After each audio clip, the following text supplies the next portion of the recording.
Okay, well, hello everyone.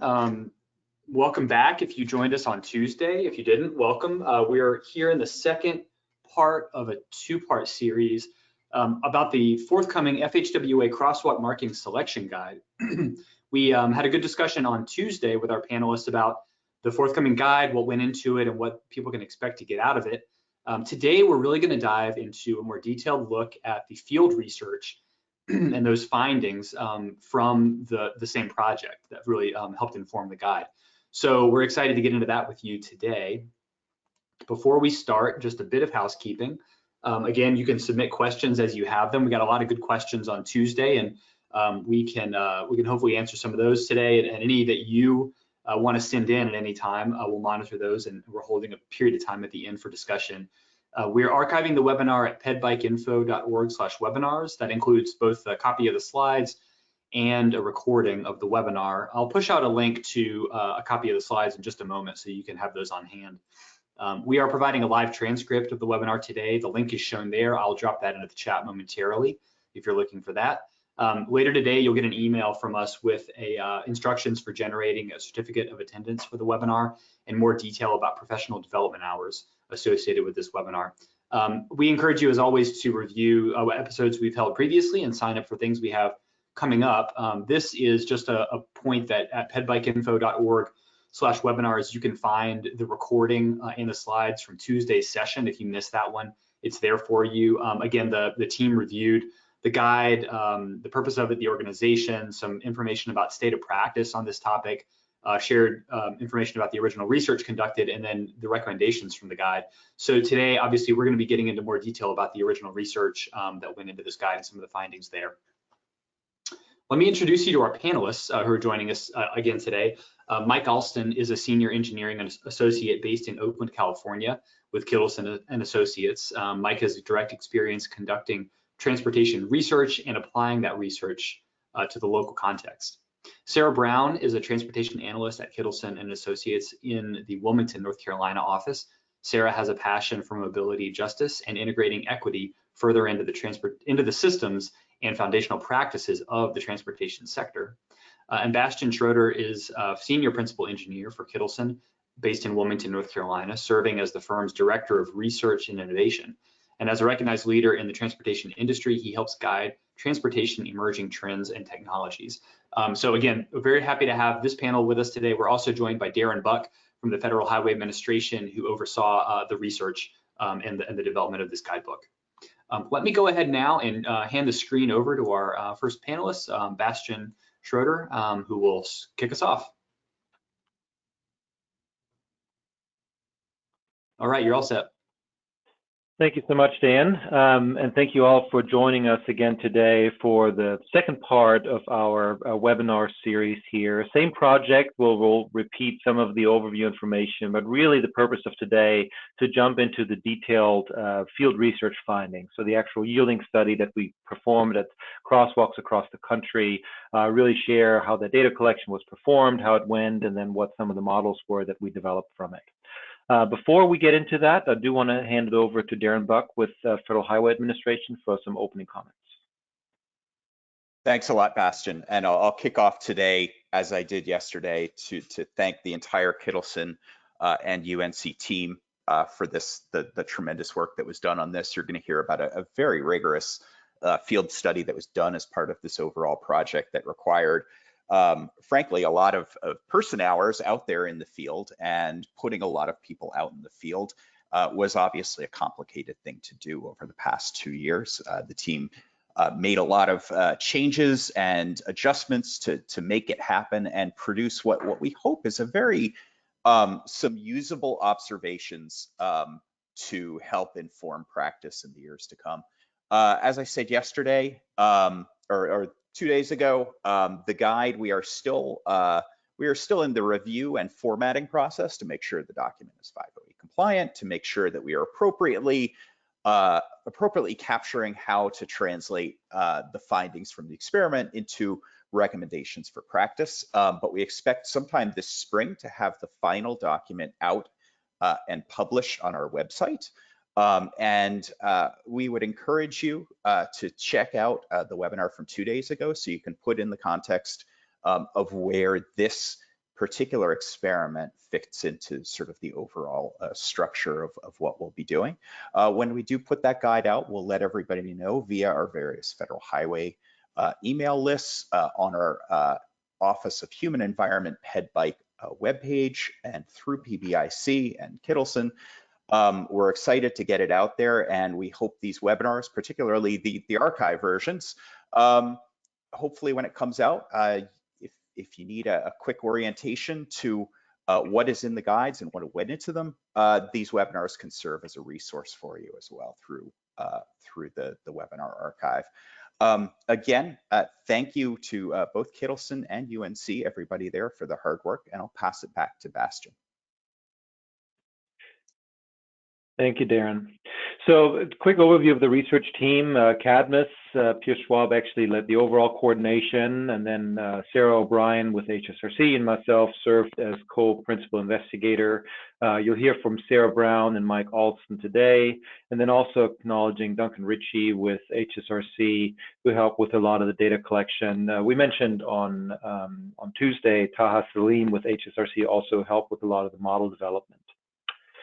So our plan for today is to briefly revisit the introduction and purpose of the guide for those of you that may have missed the webinar on Tuesday, but then really focus on the field data, the intent, the outcomes, really walk you through the analysis and what results we got, and then some key takeaways, and hopefully have plenty of time for questions similar to what we had on Tuesday. So starting out, the goal of the guide is really a decision support tool. So transportation professionals, local and state agencies, as they're selecting crosswalk marking designs. So it is not a guide on whether or not to mark a crosswalk, but once the decision is made that a marked crosswalk is being used, what is the type of marking that should be used? So it considers kind of the safety performance, the yielding behavior that we talk about today, but certainly also prior work on visibility, the general, the materials, the maintenance, the cost implications. And so really the guide is a balance of a lot of existing research and guidance that has already been developed, and then filling in some specific knowledge gaps through some of the original research that we conducted for this process, for this project. So our overall process was to really start with a broad literature review and state of practice review on crosswalk patterns, on effectiveness. We looked at domestic and international literature, followed that up with a series of agency interviews, and really tried to get a better sense of what their processes are, what their challenges are. And then once the pandemic allowed it, really proceeded with this field study, kind of a controlled yielding study at a number of locations that gave us some really nice empirical data for yielding behavior at different types of crosswalks, and then ultimately move on to the guide development. So as Darren mentioned, the guide is still in draft format, and so it's working its way through the publication process, but hopefully it'll be available to all of you here very soon. So a quick reminder, what are crosswalks? Really areas where pedestrians are granted the right-of-way when crossing a roadway. So when the pedestrians are in the roadway, they are sometimes marked and sometimes they're unmarked. And so again, if they're marked, our question is, how should they be marked? A little bit of a reminder of why we mark crosswalks. Really, probably the primary one is alerting drivers to the pedestrian's potential presence in the right-of-way, similar maybe to alert pedestrians visually of where the intended crossing location is. So the kind of the visual visibility, conspicuity of a crosswalk really is pretty important. There are some legal implications. So at mid-block locations, crosswalks do establish the legal right-of-way. At most intersections, whether if you have sidewalks on both sides, whether the crosswalk is marked or unmarked, the pedestrians already have the right-of-way when they're in the crossing because it's a natural extension of the sidewalk network. But a little bit of a difference is the way states have that written in statutes, but certainly at mid-block locations, establishing the right-of-way is a key purpose of a crosswalk. And then there's some anecdotal evidence that the marking do and are able to provide some wayfinding cues to pedestrians who are low vision. a traveler who is fully blind, has no vision, and needs to obviously rely on either tactile or audible cues. But for pedestrians with just a vision impairments and low vision, there's some evidence, even though we weren't able to find formal studies, but there's some evidence that having a very conspicuous and clear marking can help with some of the wayfinding.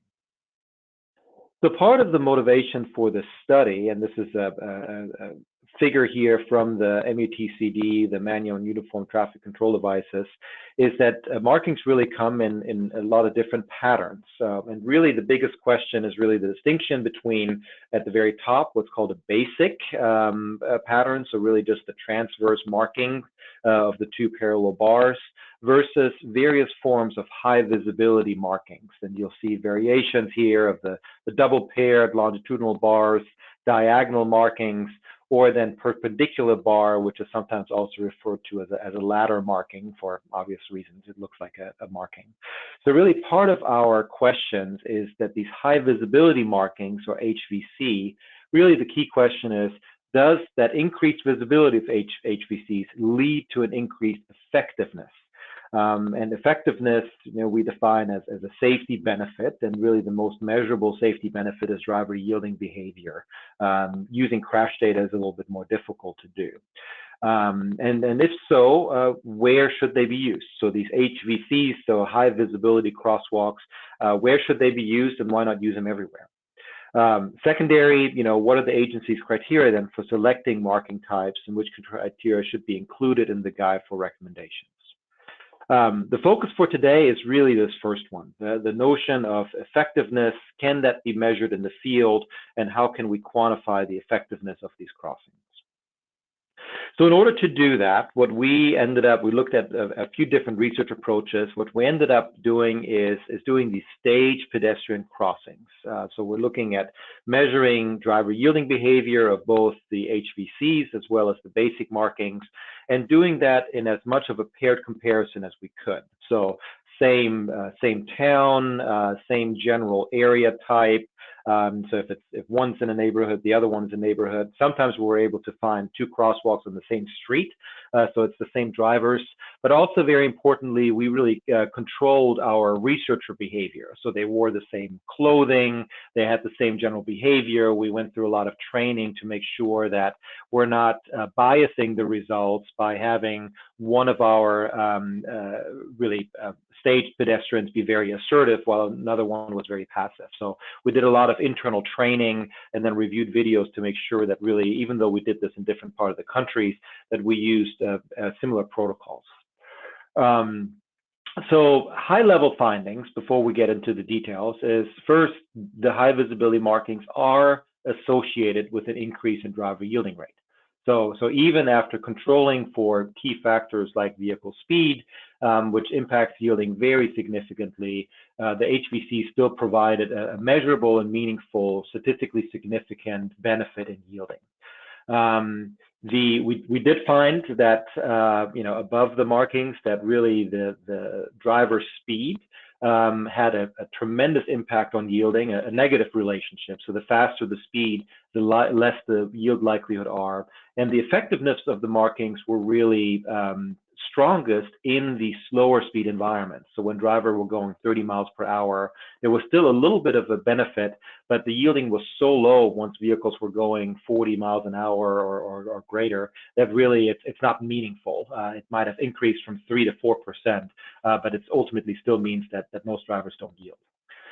So a high-level conclusion really is that high visibility markings are recommended over basic markings wherever a crosswalk is marked. So in other words, if a crosswalk is worth marking, it is worth marking as an HVC, as a high visibility marking, to get that added visibility effect that's been documented previously, to get the yielding behavior that we studied in this research, but also really to help with some of the maintenance considerations. So in the guide, you'll see additional guidance related to material selection, that maintenance, the cost elements, both installation and life cycle cost. So a lot of that we covered on Tuesday. So if you did miss it, we encourage you to go back to the website shown here to really go and get additional information before the guide is actually published. And so with that, I'm going to hand it over to Sarah to talk a little bit about our field data collection approach. Yeah, thanks, Bastian. So I can walk us through the field data intent and some of the outcomes that we have. So like Bastian mentioned, we had 2 key research questions for this field data collection. And yeah, just to reiterate, looking at, does the increased visibility of HVCs lead to increased effectiveness? And if so, what are the location types where they may be strongly recommended? So we are focusing on one narrow slice of many possible research questions to explore about crosswalk markings, and recognize it isn't possible to touch on every question around these markings within our scope. So yeah, our field study approach. So we conducted staged pedestrian crossings and compared yielding at HVC in basic sites. And the premise for our study was comparing yielding at pairs of these sites. So one HVC was paired with one basic. And that need for pairing really informed our site selection. And this approach was also designed to make our data repeatable and comparable. And so study sites were marked crosswalks on the uncontrolled legs of 2-way stop-controlled intersections on undivided 2-lane roadways, like we can see in this picture up here, that had relatively low speeds. So they were posted speeds 35 miles per hour and below, and then relatively low volumes. So for our research, we established our own internal protocol, like Bastian was mentioning, for our research team that was participating in the field work to successfully execute it in a way that is consistent, as we had data collection going on in different parts of the country. And we had 2 people out in the field, and one was conducting the crossing, and then the other was the data recorder. And like Mike mentioned in our part 1, and as Bastian mentioned earlier, Mike was supposed to be involved in all of the staged crossings in the field work in our different geographies, but we had to make some changes to the field data approach due to the COVID-19 pandemic. But yeah, we did have folks doing the stage crossings that looked like Mike, and there was consistency there. And we had training on body language, the influence area, guidance on how to approach the crossing and how to collect the data. And so we really took great care as a team to make sure our data collectors in the field were confident on their approach and being able to work together as a team for the benefit of our own data collection and our analysis. So I did want to touch on what was informing our field data site selection and our approach from the beginning. So here you can see the chart for crossing recommendations from the Guide for Improving Uncontrolled Crossings. And so in this web of different crossing treatments, we're just focused on this one corner outlined in red, where marked crossings may be suitable without supplemental treatments. So lower speed sites, 2 lanes, a lower ADT are the likeliest candidates to have crosswalks without additional safety treatments, like an RRFB or a pedestrian high beacon or a curb extension. And again, just showing some more context into our decision around the low speed and the 2-lane roads for this study. So some more info on our site criteria. So collecting all of the information about each site allowed us to better quantify the analysis. Sites were selected based on the following attributes, all of which are factors that the NUTCD advises when considering marking a crosswalk. So location and control, our sites were uncontrolled crossings at intersections where the street side is stop controlled. For roadway configuration, our sites were 2-lane undivided roads. Pedestrian volumes, our sites were outside of commercial or urban contexts or downtown cores where pedestrians would be most expected to be present. And for speeds, our sites had posted 35 miles per hour or below. And so overall, there were 2 main reasons for the sites we picked. So one, they were the most likely sites that we could find a comparable site with just crossing markings and no other safety enhancements. But also importantly, they are sites where just a crosswalk marking would be a reasonable treatment recommendation. And so these sites would help us understand the yielding rate for HVC without those other treatments, and it is particularly meaningful at this type of location as it pertains to the potential guidebook recommendations. And so further considerations we also began to note and record as we started our site selection process became bike lane presence, the presence of on-street parking, crossing distance, the grid or the collector context, which we touch on more in our guide, but really indicating whether the roadway is part of more of a grid of closely spaced streets with multiple crossing opportunities, or whether it is more of a collector street that provides more of a mobility function that is adjacent to a denser roadway network. We also look at posted speed and the presence of warning signs at the crossing. And so here is just an example of our data collection setup. So like I said, we had 2 people out in the field outside of the peak hour, and one was doing the stage crossing, and then the other one was the data recorder. And we had this established internal protocol for crossing consistency that all of the data collectors were trained on across the different geographies. And for example, our stage pedestrian, which you can see in the top left, is waiting at the corner to do their staged crossing. And before that person approached the crossing, they were trying to be as inconspicuous as possible while waiting for cars that were approaching and timing their approach at the right time. And so we determined bounds in the field that represented distances to help us orient ourselves. And we calculated this beforehand and set this prior to being in the field, just to help us with our timing and making sure we were giving drivers enough time to see us and to make that choice about yielding. And so this picture also shows the radar gun and where our camera was set up in the bottom right, which we were recording the vehicle speeds. And this is where the observer was somewhere behind the radar gun, trying to not be super visible. And so for this example, they would write down the maximum observed speed on the vehicle's approach. And when we were doing our stage crossing, they would write down whether there was a yield outcome. The team member that was doing the data recording would also look at platooning, the volumes and the speeds, timestamps, and any other relevant notes that we needed, and we were documenting through vehicles only. With all of this data that we were able to collect at sites, our sites could be characterized based on observed speeds, hourly volume during their data collection time periods, and the observed yield rate. And so this is an example of a site pair that we had. So this was in Florida. On the left is a basic crosswalk in this collector context type that we were describing. And on the right is the HBC in this grid context just north. And these were both along of the same roadway. And so the research team tried to identify matched pairs that had as many of the same characteristics in common apart from the marking itself. And so a lot of effort was put into looking through Google Earth and Street View, or using local knowledge of crosswalks in each area, and eventually confirming this in person with a site visit. So the last thing I'll say about site selection in our overview is our field study took place in 4 different geographies, which included California, Florida, North Carolina, and Oregon. And we tried to identify matched pairs, again, that had as many characteristics in common. And North Carolina was the most time-consuming sites to pair, which Mike will touch on in a little bit. And so for each region, we found 4 basic and 4 HBC to conduct our field data collection at, and these sites were picked because of their ability to pair. And the sites that were selected were in similar speed and volume ranges, and we measured yielding. And again, evaluated this in a narrow context for our study because, again, we recognized we couldn't tackle every research question related to these markings. And so with that, I will hand this over to Mike to go through the analysis and the results. Thanks, Sarah. So with that detailed presentation of what we looked at in terms of sites, now it's time to talk about what did we actually learn. So I'll talk about the sites, how our observations compared to what we expected and what we selected for.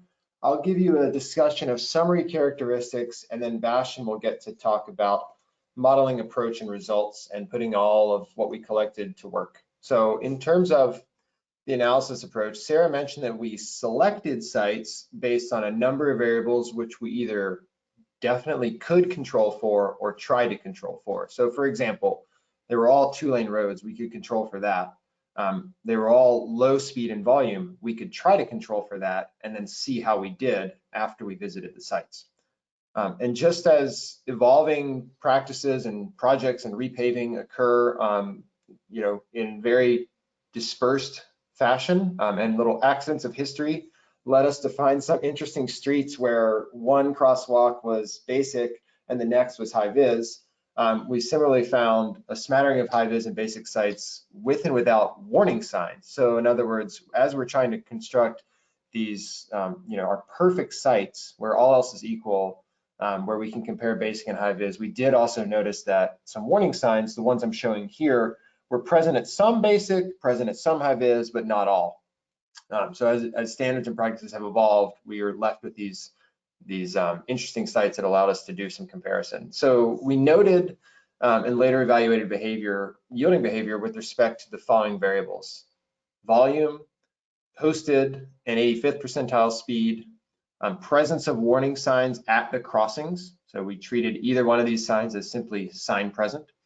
And then the street's context. So we mentioned previously, and Bastian described this as well, that some sites were within a dense grid and more local in nature, but some were more of collector streets serving a more through and mobility function. And that Florida example that Sarah showed illustrated that. You know, the posted or prima facie speeds may not differ significantly, but adjacent land uses, distance between intersections, those sorts of things might. So we created a category called grid or collector to illustrate the context under the assumption that there might be some difference there worth noting.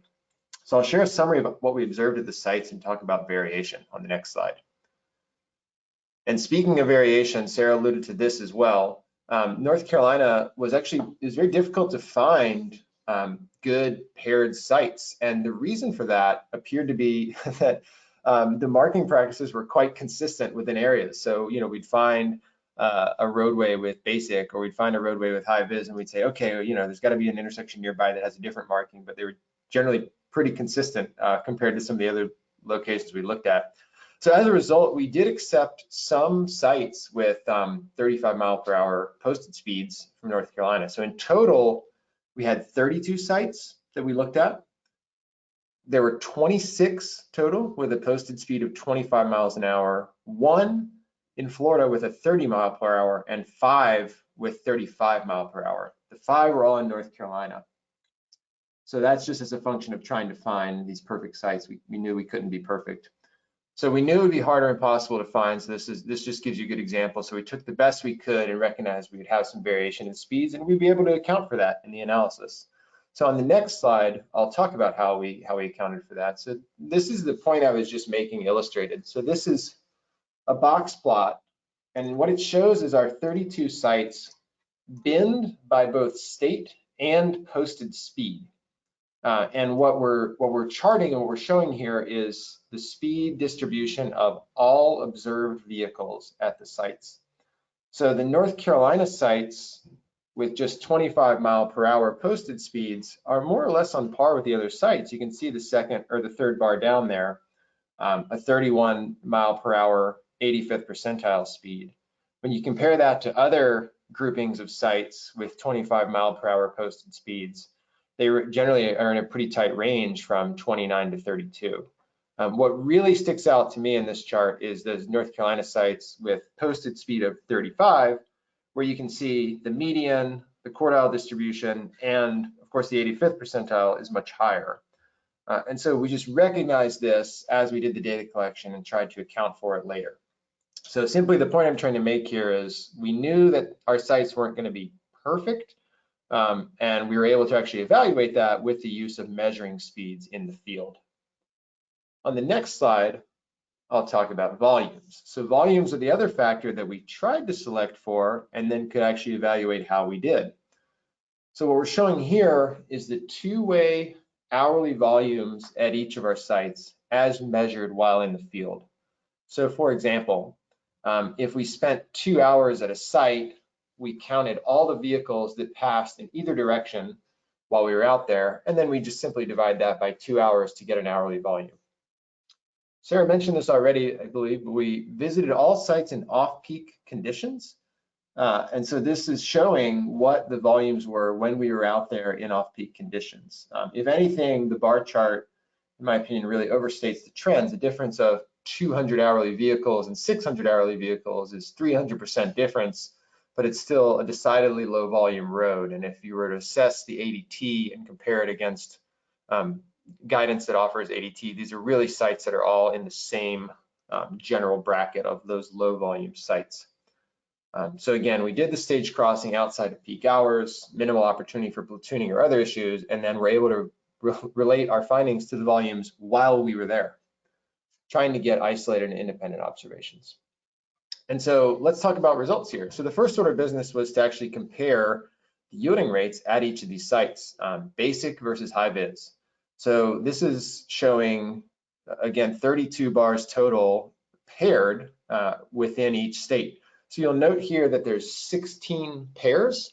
13 of the 16 had high vis sites exhibiting a higher yielding rate than their paired basic sites. So if you look at California, for example, the first pair, our high vis are higher, the second, third pair high vis are higher, and then the fourth pair, the high-vis are slightly lower. Overall, yielding rates were 68% at high-vis sites compared to 43% at basic sites. You'll note that the North Carolina sites are decidedly lower in yielding rate. My jaw dropped a little bit when we saw that, but it reminded me of a finding that we encountered in our lit review, which studied yielding at rectangular rapid flashing beacon sites and noted a yielding range of 19 to 98%. So there's a lot of factors that go into the yielding. So this chart gives us a good first blush at what's happening at the sites, and gives us a clue that high vis might be associated with higher yielding. The next slide will give us an indication of what drives that behavior. Bastian already mentioned it, but we really learned, or perhaps just simply reinforced, that speed matters a lot. Speed is really king when it comes to yielding behavior.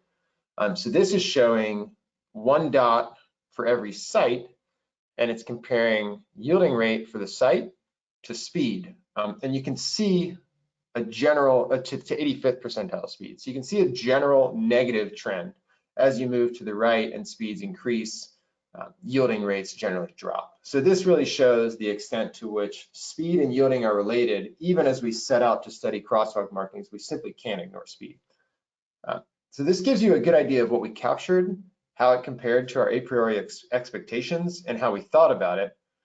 Bastian will now talk about the statistical rigor and how we were able to put nearly 1,200 crossing observations to work and account for all the variables that we've talked about. Thank you, Mike.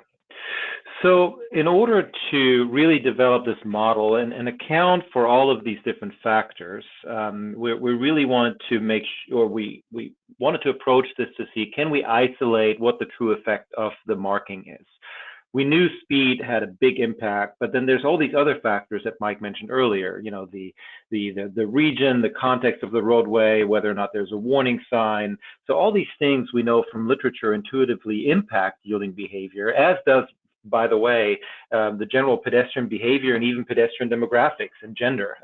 So we controlled for all of that to not have those impacts. But if you're familiar with literature, there's actually quite a bit of impact of just demographic characteristics and driver yielding behavior.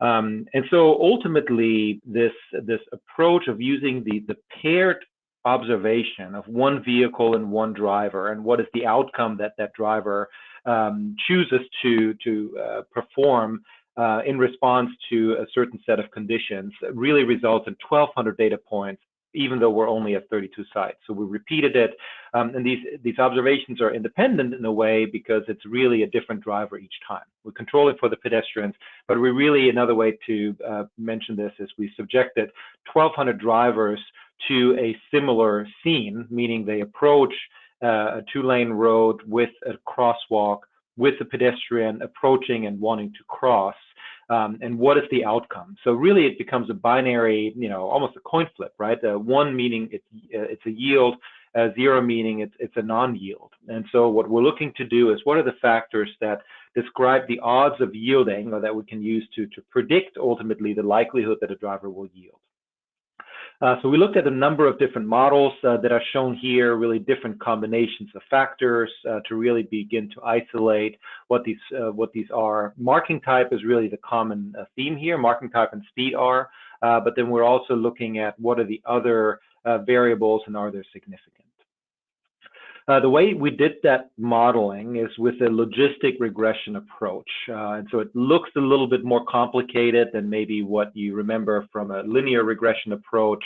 It is the same basic concept. You use a little bit different software, the equation works a little bit differently, but ultimately it's a regression equation similar to, you know, y equal ax plus b, but in this particular case, it is really the logit function that predicts the probability p that yield equals 1 as a function of an intercept, which is alpha, and then various slope parameters, which are these beta terms. And so what's significant there is that you can basically calculate, then you can solve this equation for that probability. And so you have this exponential fraction here. You know, it's complicated, but you can just put it in a spreadsheet to really generate it. And so you end up with a model, or really a curve, or a series of curves that then predicts this likelihood of yielding as a function of the parameters that are in your model.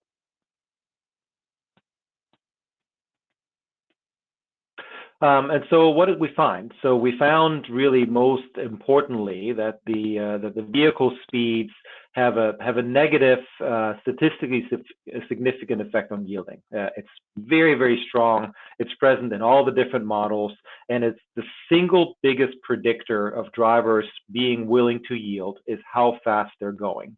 And remember, this is not the posted speed limit. This is the actual speed that that vehicle is going as measured in the radar speed gun. So even after controlling for site variables, we'll know some drivers are going 25, some are going 40, and we really see that difference in yielding behavior. We're not the first study that has done this in our literature review. There is a couple other studies that have really documented the same effect. And so it's a really pretty universal finding that driver speed and yielding behavior have a very strong inverse correlation. Even after controlling for that effect, though, we found that the high visibility markings still have a positive, statistically significant, and practically meaningful effect on yielding. So that means it's, it actually makes a notable difference. So that effect is maintained after controlling for speed, the warning sign, the context. But it loses some of its explanatory power as vehicle speeds are too high, meaning as we begin to group sites into 85th percentile being greater than 30 miles an hour or less than 30 miles an hour, really the effectiveness of the marking goes away a little bit, because the yielding rate at 35, 40 miles an hour is so low that the marking itself it's not a magic bullet that all of a sudden makes everyone yield. Mike alluded to the RFB findings and the research that found a range from 19 to 80% yielding. This is very similar, right? So none of these traffic control devices are silver bullets if they're applied in the wrong context, meaning cars are just too fast. The other application where the model wasn't as significant was in sites that were strictly in a quote-unquote grid context. So in a downtown type environment, small town environment where there are pedestrian crossings at every intersections, and so we kind of reasoned that with drivers are already expecting pedestrians to be present pretty much everywhere, and so as a result, maybe the marking itself didn't result in any changes in yielding. However, it still provides benefits in just general visibility and maintenance. And so all these other benefits are still maintained regardless of where it's installed. And then finally, we did see that the warning signs do have a positive as well as statistically significant effect on yielding. It's not as big as the effect of the marking, but having the signs there still helps increase the yielding a little bit. So the way then, so there's lots of equations and models that you can look at, but the most, visually, what we found most useful is to create these probability plots. So if you take that function that I showed a few slides ago, the probability of y equal 1, so you can plot that fraction with the exponents in there, and to really visually see what the sensitivity of marking type and yielding looks like. So we'll only show one of these examples in our report. We'll have a whole family of these curves. So we showed this on Tuesday, but ultimately what you're seeing on the x-axis is increasing operating speed. On the y-axis is increasing yield probability. And so to start out, as you're seeing, if the speed is 0, you virtually have 100% yielding, right? And if the speeds are very low, if they're 10, 15% miles per hour, the units aren't here, this is in miles per hour. So at 15 miles an hour, you have really great yield compliance. This is similar to what we're seeing at entry lanes to single lane roundabouts. Drivers are slow. The design encourages vehicles or really forces drivers to go quite slow, and therefore we have high yield compliance. But then as the speeds begin to increase, we really see that decline in yielding pretty rapidly, to the point where once you're above 45 miles per hour, you're virtually at 0. Drivers don't stop for pedestrians, whether that is just, it's too uncomfortable, you have to decelerate too rapidly, maybe drivers are concerned about rear end collisions, but just marking a crosswalk or putting an RFB, frankly, on a road with 45, 50 mile per hour operating speed, it is not going to elicit a yield response from the majority of drivers. So the way then to look at the effect of the marking is the easiest way that we found is to look at these vertical lines here. So at 15 miles per hour, you're seeing, a statistically significant, but maybe practically not as meaningful difference where the, at the same speed, having the high-vis markings pushes up the yield probability by about 4 percentage points.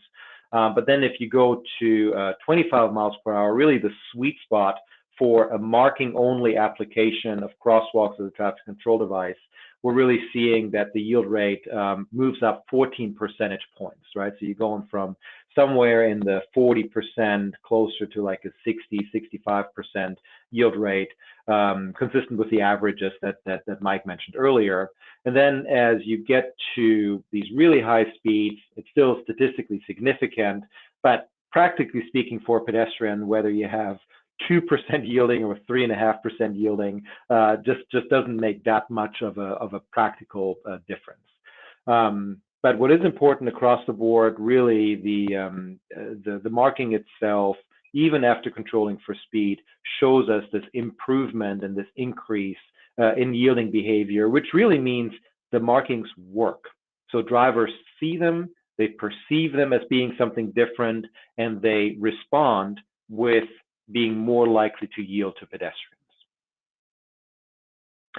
So one other curve here that I'll share is just to get a sense at the looking at the presence of warning signs. So it's kind of the same family of curves here, but ultimately on the left there's no warning signs present, meaning the factor for warning signs was set to 0. On the right was with warning signs present. So you notice that the curves shift a little bit. So from the left to the right, it's generally kind of shifted upward and a little bit over to the right, meaning that given the same speed, which is shown here in the red highlights, your yield probabilities move up across the board, actually quite meaningfully in this particular example. And then also another way to look at it is even at higher speed, you maintain the same yield probability. So certainly an indication that markings matter, but also a really good confirmation here that really the signs, the warning signs that Mike mentioned earlier and showed examples of earlier, really make a big impact when it comes to driver yielding behavior. And so with that, I'll turn it back to Mike to kind of wrap things up and just reiterate our overall findings and really the implications for practice. Thanks, Bastian. So if we've done our job well, what I'm about to describe is going to feel a little redundant, especially if you were here Tuesday, but that's kind of the point, is to say, okay, here's what we found. Let's reiterate what that means and then what would really be beyond the scope of what we studied. And then, perhaps most importantly, what does that actually mean for the guide? So again, major findings, both from the from the summary level observation and then the modeling, is that vehicle speeds have a negative, strong and statistically significant effect on yielding. As speeds increase, likelihood of yielding decreases. High-vis markings, on the other hand, have a positive effect on yielding. So across the sites and the characteristics that we tested, high-vis markings were shown to improve yielding behavior.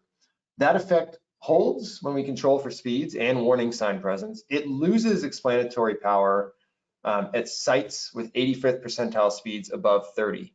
So as Bastian mentioned, that sweet spot below 30 miles an hour, those are the sites where the high-vis markings show that strong association.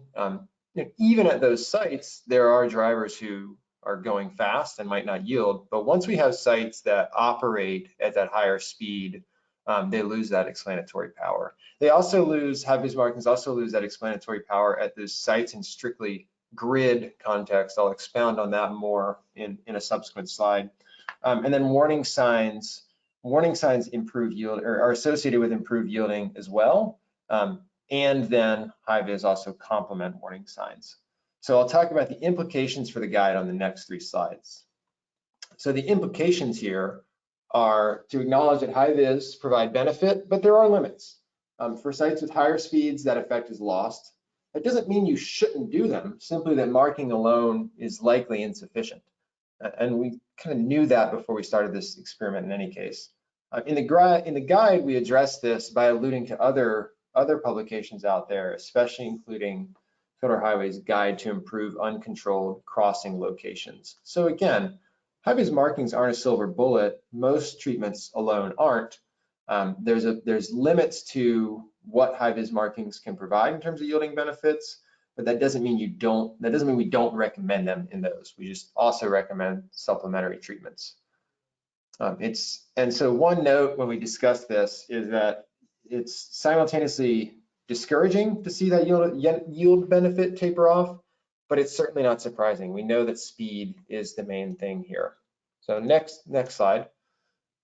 The next nuance we found is this grid versus collector context. So at the sites with that dense grid context, again, really emphasized by a street network that's more dense, more crossing opportunities and more intersections in a given amount of space, more correlated. Our sites actually were correlated with the presence of street parking. These grid sites did have a lower average speed and lower 85th percentile speed and more building presence on the side of the road, all these sorts of effects and characteristics. That effect is lost. So the question is, what do we do with this finding? For our team, we think it's still okay to recommend high vis at these sites. They certainly don't hurt, and they provide the other benefits that we discussed on Tuesday and present in the guide. We don't exactly know where and how that effectiveness tapers off, so there still might be some benefit. It's not like there's a clear and bright line. The next slide discusses the last of these three implications, and we've mentioned this already, but it's a point for high vis that they provide yielding benefit both with and without warning signs present. And I'll talk about the implications for that on the next slide. So lastly, closing here is a discussion of limitations and future research opportunities. So it should be clear to you by now, 46 minutes in, that we really tested a narrow range of sites, right? We tested low speed, low volume, unsignalized intersections, and with no additional treatments, but for the warning signs that were present at some sites. So we still make recommendations in spite of these limitations, but we just know that we don't have perfect information on yielding behavior for all possible scenarios. So we chose the site types for the reasons Sarah explained. Obviously, findings wouldn't hold in drastically different circumstances. So we also are asked commonly, what about signalized intersections?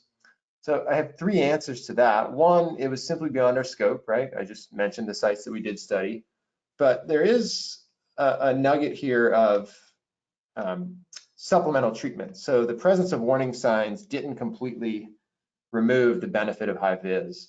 And it's a pretty big leap to extrapolate and say, therefore we should do it at signalized too, but it is an indication that high vis do provide benefits with and without supplemental treatments. Also, in regards to the signalized intersection question, a basic question is improved visibility helpful? Yes, it appears to be.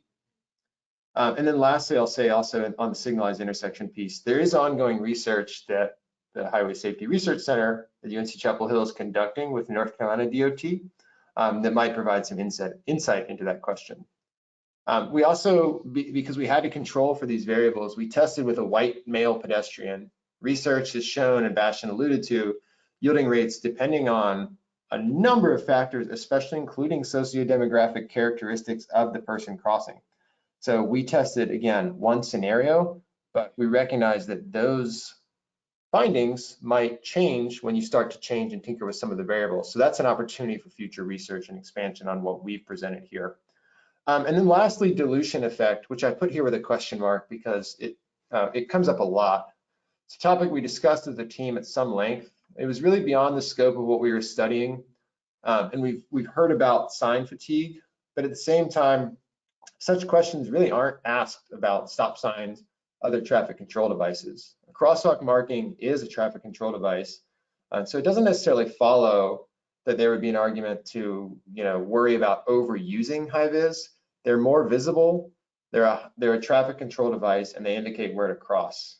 So to the extent that such a dilution effect might exist, we don't believe that such a thing would outweigh their apparent and obvious benefit based on what we found and based on the cost and maintenance considerations as well.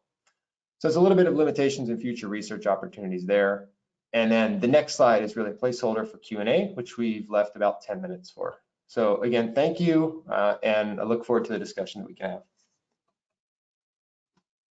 Thanks very much to all of you for that presentation. We've got, as always, more questions than we probably have time for, but I'm going to do my best to get through as many of them as we can. I'm putting up contact information for our panelists in case you'd like to follow up with them directly about any of these. This is a question, I really like this one. It kind of cuts to the heart of some of the takeaways. So let me read it because I don't want to do anything wrong.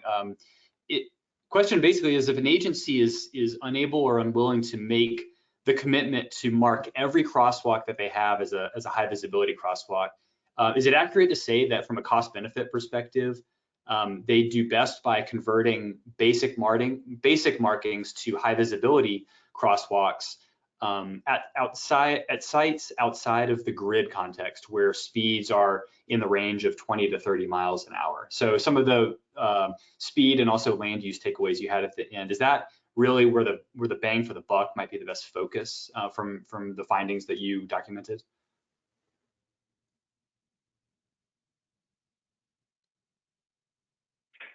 Yeah, I'm happy to take that one. It's a great question, and I paused a little bit because it's another way of presenting our results. But I think that is correct. So again, we don't think that there is a dilution effect or any reason why you couldn't mark or couldn't convert crosswalks in downtown areas if you are budget constraints. In terms of just how many crosswalks you can remark in a given year, then I do think looking at the 25, 30 mile per hour more collector streets outside of the immediate downtown grid may provide the biggest near-term benefit. So from a simple cost perspective, and we went into this a little bit on Tuesday, and there's more in the guide, there really isn't a whole lot of cost savings by going with the basic versus the high vis markings. Yes, it's a little bit more paint, but in the greater scheme of things of how much it costs to maintain or construct an intersection, really that cost is pretty negligible. And then from a maintenance perspective, there's really some great arguments for using the high vis markings and using the wheel spacing in a way that actually they don't get worn off the same way that a basic marking would get worn off. But the way the question was phrased, I would agree that if you can only remark X crosswalks this year, then those applications you mentioned is probably the highest impact. Okay, thanks for that, Bastian. You may have covered this on Tuesday. For those who may have forgotten or weren't here, did you look at the safety effectiveness of different patterns of high visibility crossings, say, or maybe the ladders better than bar pairs, or other considerations for which type of high visibility crossing pattern should be used? Yeah, this is Mike. I can answer that one. It's a good question. Thank you for it. It's a detail we didn't include today. Our starting point for thinking about that was the constraints of one study. And so what we did is we simply bucketed basic and high vis. And for the high vis, we simply tested the continental pattern, so not the bar pair. And one of the reasons we felt good about that is because the visibility study did assess the FHWA visibility study that really laid the groundwork and said these are visible, high vis are visible from twice the distance, did come to that finding for the bar pair and the continental. So we had to pick variables to parse down. We just went with continental, but we feel that would apply for bar pair as well. The longitudinal markings are the thing that really drive that. Thank you. A couple of questions. I'm speculating that they may be coming in from other researchers who might be interested in some of the methodology. So here's one. Did you find that the 32 sites you used were more than enough to produce significant results in the research, or maybe say anything more about the number of sites that you, if you could do it again, maybe you'd recommend using? Any guidance there? Yeah, that's, appreciate the question. Let me think about how to answer that. So we did find, in terms of the statistical modeling that we did, 1,200 really ended up being the number because that's the number of crossings we were able to produce at those 32 sites. And then the 32 gave us the mix that we were going for in terms of basic and high vis, and then also 4 different states throughout the country. So I guess I'll say, in terms of what we actually modeled, we did find statistical significance where we expected it, and it was intuitive. So I felt we were well covered by that. But I'm certain that there's aspects of this that we could explore in more detail. We mentioned the grid versus collector as one that more or different sites could drill down on. So yes, but then there's always the opportunity for more expansion. Okay, great. Yeah. So Mike, if I could just add there quickly that there is a prior study that I mentioned that was funded through the Stride Transportation Center at the University of Florida. This is when I was still at NC State University. So I'll share maybe the link to that report because that is another study. It didn't specifically look at crosswalk marking, but it looked at yielding behavior at 30 mid-block crossings in North Carolina, Florida, and Alabama. Again, finding very similar findings, similar approach, data collection, and similar kind of yielding plots. So I'll share that, it's available on the Stride website. So I'll share the link to that if anyone's interested. Great, thank you. We had this other question, again, sort of more on the research method side, but I thought it was an interesting one. If you could elaborate a little more on, I think you talked about this a little on Tuesday, whether or not a dilemma zone was used with your data collection when you perform the stage crossings. I guess it might be worth just reviewing the dilemma zone concept, and there's a question of how far away from the crossing that dilemma zone was.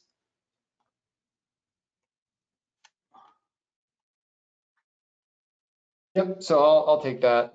We did, so basically what we did is we wanted to define a distance from the crossing that varied depending on the speed of the location that defined the dilemma zone such that once the pedestrian gets to the crossing, it's not too late. The driver still has the opportunity to cross.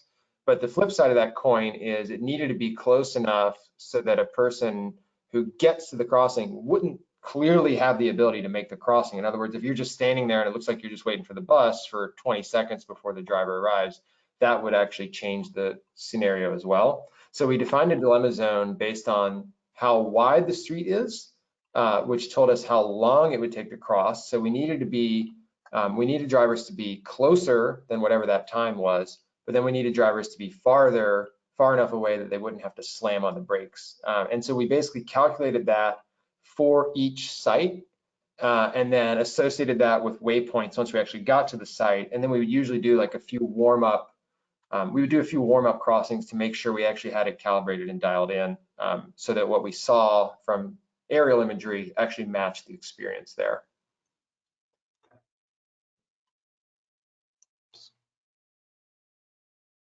All right. And then there was another question. We probably don't have too much time for this one as the last one, but a lot of interest in the advance warning signs, or I'm sorry, the warning signs, and some questions about whether those were placed at the crossing itself or in advance of the crossing. Can you say any more about those? Yep, those were at the crossing. And that was just an interesting twist in trying to find 32 perfect sites. That was a variable that we didn't control for in advance. But once we actually found the sites, we noticed that there was a mix of sites, basic and high vis, that had those, either that W11-2 or the S11 at the crossing. So we were able to include that in the modeling. Okay, great. Thank you very much. And Bastian, it looks like you have a link that you're trying to share out. I'll on the report, I'll make sure I can get that out to folks in the follow-up email. Thanks for sharing that. Do you want to say more about what that is? It'll be coming to you later in an email. Yeah, so that is the link to the prior study. So for, again, if your researcher interested in a lot of details on the data collection protocol and how the modeling was done, we used a very similar approach to what we did in the Stride research a few years ago. So if you don't want to wait for the final report and you're really interested in the data collection protocol and the statistical modeling, I think a lot of that is described in that report. Great, and I'm sending that out right now to the chat, so hopefully you see it there. We are right at our completed time. I appreciate all of your work on this project and for your time delivering these webinars and sharing the detail of the work. We all look forward to seeing the final product when it's out. I just want to thank all of you for attending these webinars. Hope you've gotten a lot out of them. Make sure to share your thoughts with us in the post-webinar questionnaire about other topics you'd like to see covered. And any other thoughts you have for us. Again, thanks very much, everyone. We will see you on our next webinar. Thanks very much.